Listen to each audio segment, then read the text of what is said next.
ফুটবলের আসরে এবার মুখোমুখি অভিজ্ঞতা আর নতুন স্বপ্নের লড়াই। ফুটবলের সবুজ গালিচায় এবার মুখোমুখি হতে যাচ্ছে দুটি ভিন্ন গল্পের দল।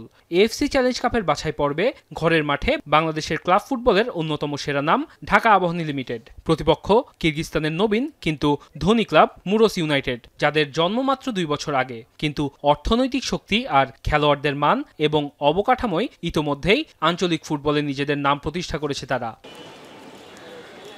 দল গঠনের শুরু থেকেই মুরস ইউনাইটেডের লক্ষ্য ছিল আন্তর্জাতিক মঞ্চে জায়গা করে নেয়া। তারা জানে বড় জয় তাদের আলোচনার কেন্দ্রে নিয়ে যাবে, আর সেই স্বপ্ন নিয়েই তারা এসেছে বাংলাদেশের অভিজ্ঞ আবাহনীকে তাদেরই মাঠে চ্যালেঞ্জ জানাতে।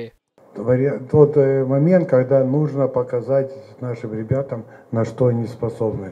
Это другой вид игры. Чемпионат это одно Кыргызстана, а азиатские игры это другое. Уровень другой, подготовка другая, все другое. অন্যদিকে আন্তর্জাতিক অঙ্গনে অভিজ্ঞ আবাহনী ম্যাচটিকে দেখছে নিজেদের আধিপত্যের মঞ্চ হিসেবে। নতুন মৌসুমের আগে শক্তিমত্তাও বাড়িয়েছে সেভাবেই। বাইরে থেকে আলামিন এবং মোরসালিন এবং কাজেম শাহর সাথে আমি মনে করি যে আমাদের মিডফিল্ডটা এবং আক্রমণ ভাগে কিছুটা হলো লাস্ট ইয়ারের থেকে শক্তিশালী আছে। আর যারা ব্যাক ফোর বা ব্যাকলাইনে ছিল তারা প্রায় অলমোস্ট লাস্ট ইয়ারে ওরাই আছে।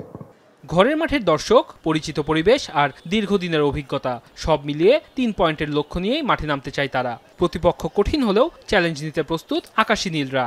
শক্তিমত্তা আমাদের জানা আছে। আর এটা যেটা বললেন যে তাদের খেলা ইউরোপিয়ান কিছু ধাঁচ রয়েছে, বিশেষ করে তাদের চেঞ্জিং গুলা, সুইচ অফ প্লে এবং উইং প্লে গুলা, এই জিনিসগুলো তাদের আমি মনে করি ডেঞ্জার এবং আমাদের এগুলোই বন্ধ করতে হবে। স্যার আমাদেরকে যে পার্ট টু পার্ট কাজটা করাইছে, যে সুইচ প্লে হলে কিভাবে আমরা অফ করতে হবে, ওরা বিল্ড আপ করলে আমরা কিভাবে অফ করতে হবে, এটা নিয়ে আমরা যথেষ্ট পরিমাণে কাজ করছি।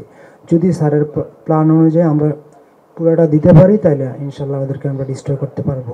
সব মিলিয়ে এই দ্বৈরথ হতে পারে এএফসি চ্যালেঞ্জ কাপ বাছাই পর্বের অন্যতম স্মরণীয় ম্যাচ, যেখানে প্রতিটি মুহূর্তে পাল্টে যেতে পারে খেলার রং, আর শেষ বাঁশি বাজার আগ পর্যন্ত কে জয়ী তা বলা মুশকিল।